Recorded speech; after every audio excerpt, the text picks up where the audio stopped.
We are back for round two, second video I'm filming today, and Casey is still in the shot.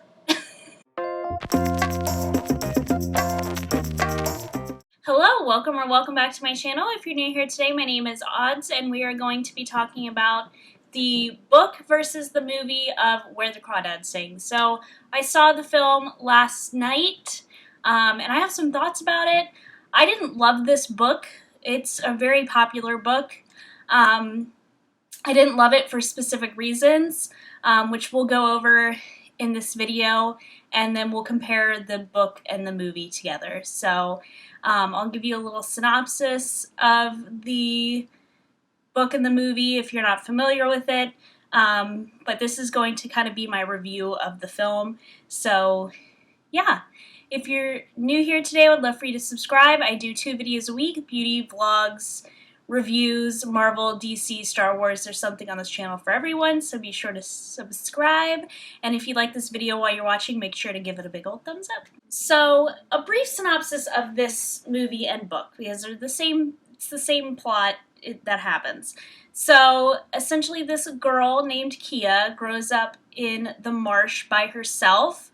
She's referred to as the infamous Marsh Girl by the town folk that live there in North Carolina, and she ends up being the suspect in a murder case. So it plays out pretty much the same. There's a lot of different time cuts that happen throughout the book and the movie, but they focus on her life growing up, the murder case, and then her life after the murder case. So yeah, spoilers for this book and movie. Obviously, I'm going to go over it in detail. So if you don't want to be spoiled, then click off this video.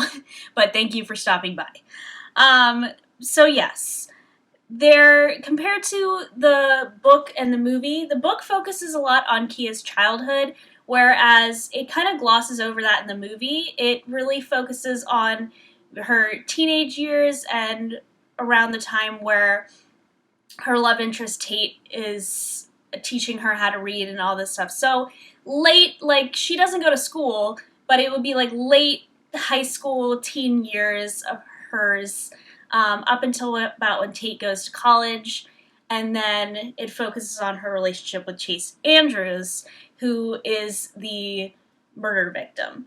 So it doesn't focus too much on her childhood, which means key parts of the book are absent, which I would say there's a huge absence of Mabel, the black woman who helps her out. She is a big character in the book, and she's reduced to like a minor kind of supporting role in this. She's not even in many scenes. You'll see her maybe in the scenes with Jumpin', but you don't see her really that much, other than she does help out Kia a little bit, but not as much, or Kaya. She's what it is. Kaya, I called her Kia, but it's fine. Kaya. You don't see her too much, which is a shame.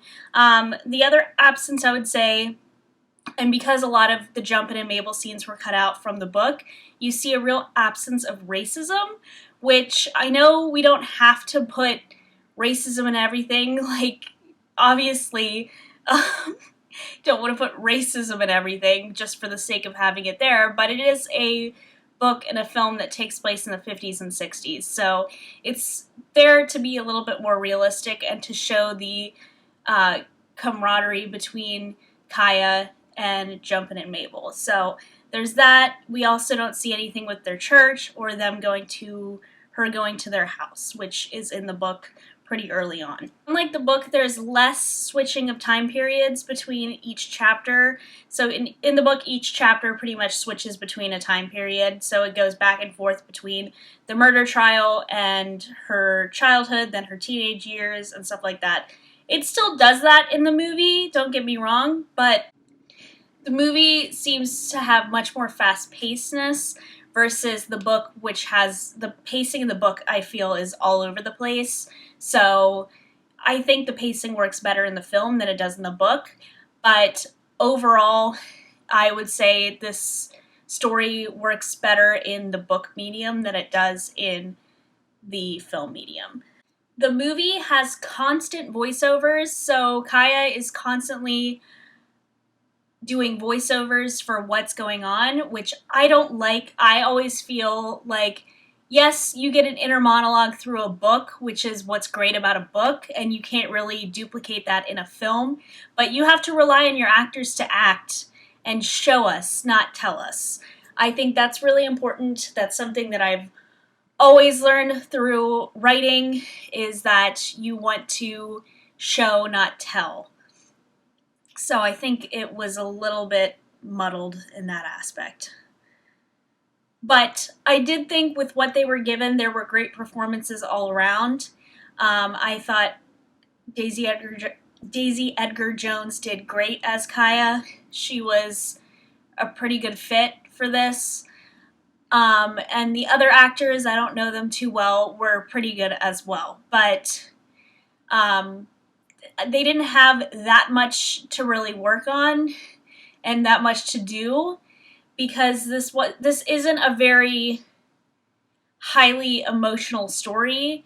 I think I was talking to my friend Bex about this, that it doesn't sit in a specific genre for too long. Like, it's part romance, part crime, mystery, part this, part that, and it doesn't sit enough for the actors to really have too much to do and too much emotion to show. I thought Kaya, Daisy showed the most range, but there wasn't really much written in for her to do.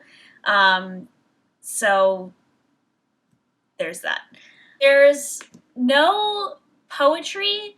Kaya is revealed in the book to be an author that sends in poems to the local newspapers, and it's part of the reveal that she did, in fact, murder Chase Andrews, even though she gets off from it.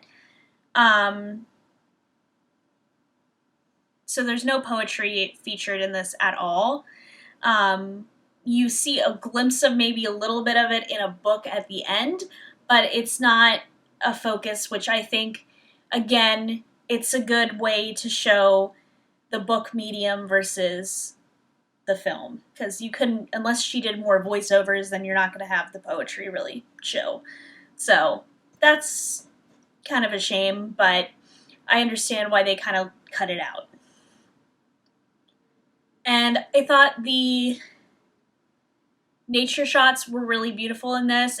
The marsh is exactly what I expected when reading it, and the ocean, all of that was exactly how I pictured it in my head when I was reading it. So that was really cool. But like I said, overall, I think the book is better than the film. The story doesn't work too well in a film setting. It works better in a book, especially with all the elements that are in the book. It works better in that medium. And controversy aside, it was written by somebody who is I believe she's a zoologist, so she knows a lot about, like, the creatures of the marsh, so you really see that come through in the book versus in the film. I think they did a fine job adapting it to a screenplay. I just don't think it was ultimately made to be into a screenplay. So, didn't love it. I thought it was okay. I thought it was a little boring at times. I definitely enjoyed reading the book more, but again, this wasn't a book that I absolutely loved, so we'll see. I'm excited to do some more book-to-film reviews, so you will see one in the future for Daisy Jones and the Six when that series comes out on Amazon Prime. I will be comparing the series overall to the book. That is one of my favorite books of all time. So excited to do more of those and maybe get some more book reviews out on my channel. So if you like book reviews and you like this video, again, please give it a big old thumbs up. Thank you guys so much for watching, and I will see you on Friday with a new video. Bye!